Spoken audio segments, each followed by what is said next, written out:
Infinite set हो। बोल्जानो का statement मैं आप लोगों को एक बार लिख देता हूँ, उसी पर मैं समझ बताऊँगा आप लोगों को।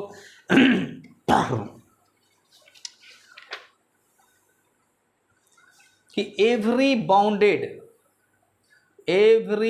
Bounded infinite set has at least one limit point. अब देखिए बच्चों, ये है स्टेटमेंट बोल्जानो-विस्टास थ्योरम का। अब इसमें जो बातें कही गई हैं, एट लिस्ट वर्ड का इस्तेमाल किया गया। एट लिस्ट का मतलब होता है कम से कम एक, कम से कम एक। इसका मतलब कि कोई भी अगर मेरे पास बाउंडेड सेट हो लेकिन वो इनफाइनाइट सेट हो, बाउंडेड और इनफाइनाइट सब इंटरवल में ही लिखा जा सकता है। तो दोनों बोले ना कि कॉम्प्लीमेंट्री है सर, ज़्यादा अंतर सोचिएगा इसके बारे में तो दिमाग जो है ना दही हो जाएगी। मालूम है GF और पढ़ाई में बस इतना ही समानता है कि दोनों से दिमाग जो है डिस्टर्ब रहता है। अगर दोनों का मूड बिगड़ गया तो फिर तबाही मच जाती है। तो देखिए यहाँ पर A और B हमारा इंटरवल है और इसमें इनफाइनाइट मेंबर्स हैं लेकिन ये बाउंडेड है। तो कहता है कि इसमें एटलीस्ट कम से कम एक लिमिट पॉइंट होगा ही होगा, एक से ज़्यादा भी हो सकते हैं। अब देखिए मैं बताना चाहता हूँ कि इस बोल्जानो थ्योरम का कॉन्सेप्ट पर जो बातें आपको समझनी चाहिए वो क्या है। तो यहाँ पर आपके सामने मैं पूछूंगा कि A और B के बीच में कितने मेंबर्स हैं, तो आप कहेंगे सर इनफाइनाइट मेंबर्स हैं। तो हर मेंबर की अपनी पहचान होगी। तो मान लीजिए इसके अंदर में P1 है, P1 इसी के अंदर में है ऐसा माना जाए, तो P1 का NBD बनेगा कि नहीं? तो आप बोलेंगे कि श्योर बनेगा, क्योंकि मैंने अभी भी NBD के बारे में आपको सिखाया कि NBD क्या होता है। तो यहाँ पर जो है P1 माइनस एप्सिलॉन और P1 प्लस एप्सिलॉन, ये जो ओपन इंटरवल P1 के लिए बना, इस तरह से अगर P2 हो तो उसका भी तो NBD बनेगा, P2 minus epsilon P2 plus epsilon. इस तरह से आप बता सकते हो कितने सारे पॉइंट्स हैं। तो इनफाइनाइट पॉइंट्स हैं तो इनफाइनाइट NBD बनेंगे। अगर वो इनफाइनाइट पॉइंट्स रखेगा तो इनफाइनाइट NBD बनेंगे। और ये इनफाइनाइट इसलिए कह रहा हूँ मैं क्योंकि पॉइंटों की संख्या इनफाइनाइट है लेकिन बाउंडेड है, तो इसमें इनफाइनाइट आपके पास NBD तैयार होगा। और अब आपको मैं बताना चाहता हूँ जो NBD होता है, जो NBD जिस पॉइंट का होता है वो पॉइंट उस इंटरवल यानी उस NBD का जो इंटरवल तैयार हुआ, जो इंटरवल के रूप में NBD तैयार हुआ, उसका जो लिमिट पॉइंट होता है वो वही पॉइंट होता है जो जिसका नेबरहुड होता है। इसका मतलब है कि इस तरह से आपके पास एक इंटरवल में आपने कितने सारे NBD तैयार किए, तो आप बोलेंगे सर इनफाइनाइट। तो इसका मतलब हो गया कि इस इंटरवल में इनफाइनाइट लिमिट पॉइंट्स हैं। कितने लिमिट पॉइंट्स हैं? इनफाइनाइट। देखिए बच्चों, बहुत ही ऊपर की बात है ये समझने के लिए, लेकिन अगर आपको समझ में आ जाएगा तो आप भी जो है कल से एक विचारक बन जाएंगे। तो रियल एनालिसिस क्या है? वो आपको सिर्फ सोचने के लिए कहता है कि सोचिए चीज़ों के बारे में और समझिए। इस पर ज़्यादा जो है आपको लिखने पढ़ने की ज़रूरत नहीं है, सिर्फ समझ यहाँ होनी चाहिए चीज़ों को लेकर के, कैसे चीज़ों को हमको रिलेट करना है। ये सब दिमाग से उत्पन्न करना है और समझना है। अगर अपने दिमाग से समझेंगे तो ही अच्छा से समझ में आएगा। बातें सुनिए लेकिन सोचिए अपने दिमाग से, करिए अपने दिमाग से, तभी आपके सामने जो है एक अच्छा रिजल्ट आने वाला है। अभी मैंने आपको बता दिया कि बोल्जानो ऐसा क्यों कहता है कि कोई भी बाउंडेड सेट हो लेकिन इनफाइनाइट सेट हो तो उसमें एक कम से कम एक से ज़्यादा तो होंगे ही।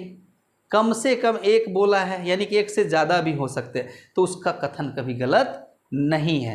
अब देखिए मैं बताना चाहता हूं कि बोल्जानो थ्योरम है क्या, उसको मैं एक बार में आपको समझा देता हूं। अगर आपको समझ में आ जाए तो मुझे बहुत अच्छा लगेगा। अब पूरा थ्योरम किताब में दिया हुआ, उसको आप पूरी तरह से पढ़ेंगे तो फिर मेरी बात से आप एग्री हो जाएंगे।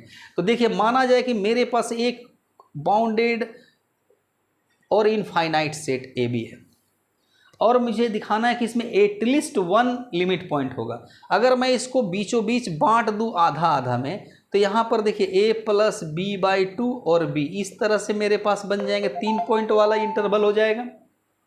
अब मैं आपको पूछना चाहता हूँ बच्चों कि ये जो यहाँ पर जो मेरे पास जो इंटरवल में दूसरा पॉइंट मैंने निकाल दिया A प्लस B/2, तो इसका मतलब है कि यह जो पोजीशन होगा, इस पोजीशन को हम इस इंटरवल में सिग्निफाई कर सकते हैं, उसको हम लोग बता सकते हैं कि वो पॉइंट कहाँ पे होगा।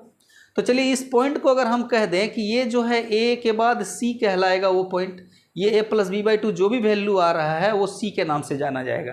तो और ये c जो होगा पार्टिकुलर वैल्यू होगा जिसके बारे में हमें अंदाज़ा हम लगा सकते हैं कि वो इस इंटरवल में उस वैल्यू का एग्जिस्टेंस होगा। और कहाँ होगा, तो मिड पर होगा, यानी कि a और b के बीचों बीच होगा। ये बात आपको समझ में आ रही है।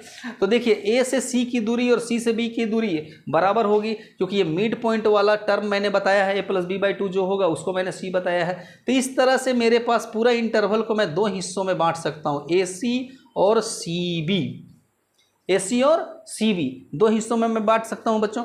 अब देखिए इसमें क्या करना है, एक हिस्सा जो होगा जिसको मैं फाइनाइट कहूँगा। क्यों कहूँगा फाइनाइट, क्योंकि मैं वहाँ तक डिस्टेंस कवर करके जा सकता हूँ। लेकिन दूसरा जो C से B होगा उसमें हमारा इनफाइनाइट होगा। अब ये तय नहीं है कि सर यही वाला इनफाइनाइट वाला पार्ट होगा, आप इसको भी इनफाइनाइट वाला पार्ट कह सकते हैं, क्योंकि इन दोनों में से कोई भी एक इनफाइनाइट वाले पार्ट को पोजेस करेगा ही करेगा, क्योंकि पूरा का पूरा सेट जो है हमारा बाउंडेड इनफाइनाइट है। अब जो है उसको हम लोग रिजेक्ट करेंगे जो फाइनाइट हुआ, बचा कौन, फाइनाइट वाला। तो फाइनाइट में जो हमारे पास है CB, अब इसका अगर हम मिड पॉइंट कर दें तो बीच में आएगा C plus B by two और B। ये काफ़ी सिंपल और लॉजिकल टॉपिक है, कुछ भी ऐसा नहीं है कि आपको लगे कि काफ़ी हार्ड है। तो देखिए इसके बाद जो है इसको जो बीच में जो हमारे पास आया, तो फर्स्ट इंटरवल का नाम हम लोग रखेंगे A1 B1, जिसको हम लोग नाम दे सकते हैं। फिर दो हिस्सों में यहाँ से बांटना होगा सर, तो दो हिस्सों में जब हम बांटेंगे इसको तो C, और यहाँ पर जो है नंबर हम इसका नाम रख लेते हैं C1 और फिर B। इस तरह से हमारे पास जो है C1 और B तीन हिस्सों में बांट दिया मैंने इस इंटरवल को। जो बीच का मिड पॉइंट था उसका नाम मैंने C1 रख दिया। अब आप क्या देखोगे यहाँ पर कि पूरा इंटरवल जो है दो भाग में फिर से बट गया, एक C1 में बट गया और एक C1B में बट गया। अब आप लोगों को नोटिस करना होगा कि इन C1 के बारे में अगर हम परफेक्ट पोजीशन पता कर सकते हैं तो फिर ये वाला फाइनाइट हो जाएगा और ये वाला जो है आपका इनफाइनाइट हो जाएगा। आप लोग क्या देखोगे कि ये इनफाइनाइट वाला जो पोर्शन है उसकी दूरी और ये फाइनाइट वाले की दूरी बराबर होगी, क्योंकि यहाँ से यहाँ का दूरी और यहाँ से यहाँ का दूरी जो होगा सेम होगा, क्योंकि मैंने मिड पॉइंट ले रखा है। अब आप एक बात नोटिस करोगे क्या कि जो हिस्सा मैंने ये बनाया इसका नाम में से जो फाइनाइट है उसको कैंसिल कर देंगे, जो हमारा इनफाइनाइट रहेगा उसको आगे लेके चलेंगे। इसका नाम हम लोग रखेंगे A2 B2। ऐसे करते हुए हम ग्रेजुअली कितने सारे इंटरवल्स बना सकते हैं। तो आप बोलेंगे कि सर जितना मन उतना बनेगा, तो हम ग्रेजुअली बना सकते हैं लास्टली AN और BN। ये लास्ट इंटरवल जो हम तैयार करेंगे वो होगा AN और BN। अब मैं आप लोगों को कुछ ट्रिक बताता हूं जिसको कि आपको समझने में अब सुविधा होगी बोल्जानो-विस्टास थ्योरम की। देखिए सबसे पहले हमारे पास इंटरवल था AB, इसको मैंने हाफ किया और उसका हाफ पार्ट को लिया था जिसका नाम था A1 B1। फिर मैंने इसको हाफ किया था और इसके हाफ पार्ट को मैंने लिया। देखिए सर ये जो है इसका ये हाफ है और अब जो है इसका हाफ था A2 B2, यानी ये कितना हो जाएगा 1/4। फिर इसके बाद इसको दो हिस्से में मैंने बांटा और फिर उसका हाफ को मैंने लिया जो इनफाइनाइट वाले पार्ट को पोजेस करता था, जिसका नाम A2 B2 के बाद A3 B3 रहेगा। तो इसका मतलब इसका भी हाफ हो जाएगा, यानी कि 1/8 इसका लेंथ हो जाएगा।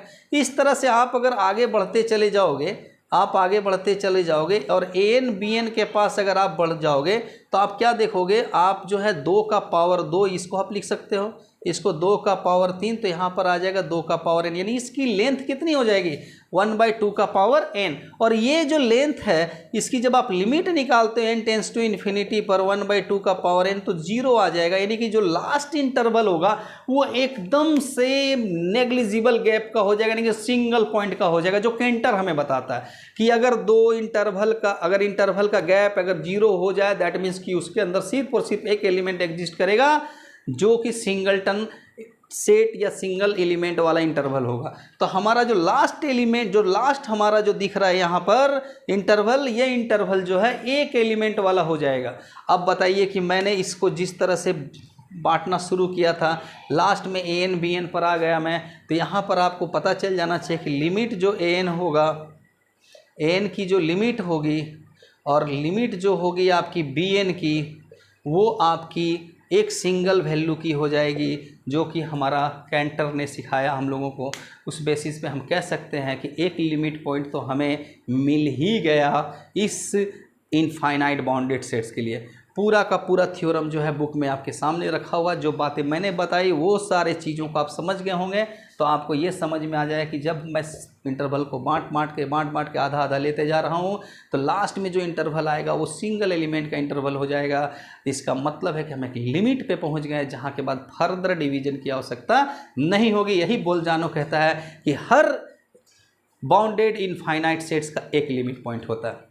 तो थैंक यू बच्चों, बस इस वीडियो में इतना ही रखता हूँ। नेक्स्ट वीडियो आप लोग मेरे देखते रहिए, जो कि आगे के टॉपिक पर होगा।